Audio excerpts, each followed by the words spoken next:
You want to be strong, find silence. That means আপনি যদি একজন শক্তিশালী ইন্ডিভিজুয়াল হিসেবে নিজেকে গড়ে তুলতে চান, প্রস্তুত করতে চান, সেক্ষেত্রে আপনার সাইলেন্স প্রয়োজন। এভরিডে 30 মিনিটস আপনার সবার থেকে দূরে, no family, no friend, nothing, সবার থেকে দূরে যে আপনার প্রতিদিন 30 মিনিট সময় আপনার নিজের জন্য সাইলেন্স খুঁজে বের করা উচিত। হাঁটতে বের হয়ে যান, সবার থেকে দূরে নিজেকে আপনি প্রতিদিন 30 মিনিট সময় বের করে দিন। নিজেকে সময় দেওয়াটা সেলফ রিফ্লেকশনের একটা part. Self reflection is a part of self improvement.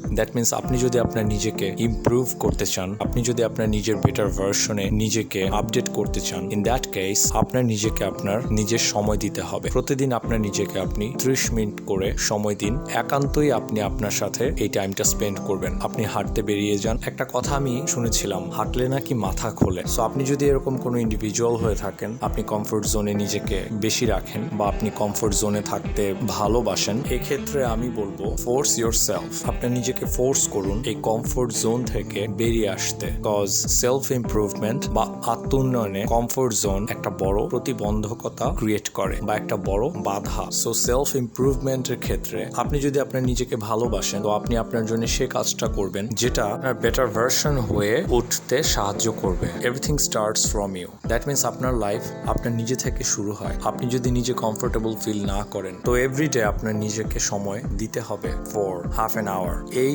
Half an hour বা 30 মিনিট সময় আপনি আপনার নিজেকে দেবেন, আপনার নিজেকে ভালো করে আরো বোঝার জন্য। কমফোর্ট জোনে থাকার ফলে আপনি স্লোলি একজন উইক ইন্ডিভিজুয়ালে কনভার্ট হবেন। অন দি আদার হ্যান্ড, আপনার ডেইলি লাইফে যদি অ্যাক্টিভিটি থাকে, লাইক আপনি প্রতিদিন রুটিন করে হাফ অ্যান আওয়ার হাঁটতে বের হচ্ছেন, this is highly positive for you. Because আপনি যখন হাঁটছেন, আপনার বডি যখন অ্যাক্টিভ, আপনার মাইন্ড তখন অটোমেটিকলি অ্যাক্টিভ হয়। Our body is connected to our mind. আপনার বডি যদি ফিট না থাকে, তখন আপনার মাইন্ড কিন্তু সেভাবে আপনাকে আর মোটিভেট করবে না কোনো প্রোডাক্টিভ কাজ করতে। সো আপনার মাইন্ডকে সচল রাখতে হলে আপনার বডিকে অ্যাক্টিভ রাখাটা is very important. Exercise is a must. That means আপনাকে রেগুলার এক্সারসাইজ করাটা খুব ইম্পর্ট্যান্ট। নিজের বডির ব্যাপারে কনসিয়াস থাকাটা এবং বডিকে ফিট অ্যান্ড হেলথি রাখার জন্য আপনার যা করণীয় সেটার ব্যাপারে আপনাকে অলওয়েজ সজাগ থাকতে হবে। Cause you live in your body. আপনার বডি যদি ফিট না থাকে, then you will feel good at nothing. তখন আপনি কোনো কিছুতেই ভালো ফিল করবেন না যদি আপনার বডি ফিট না থাকে। হুইচ ইজ ওয়াই আপনার বডিকে ফিট রাখাটা আপনার ফার্স্ট প্রায়োরিটি। ফ্রেন্ডস,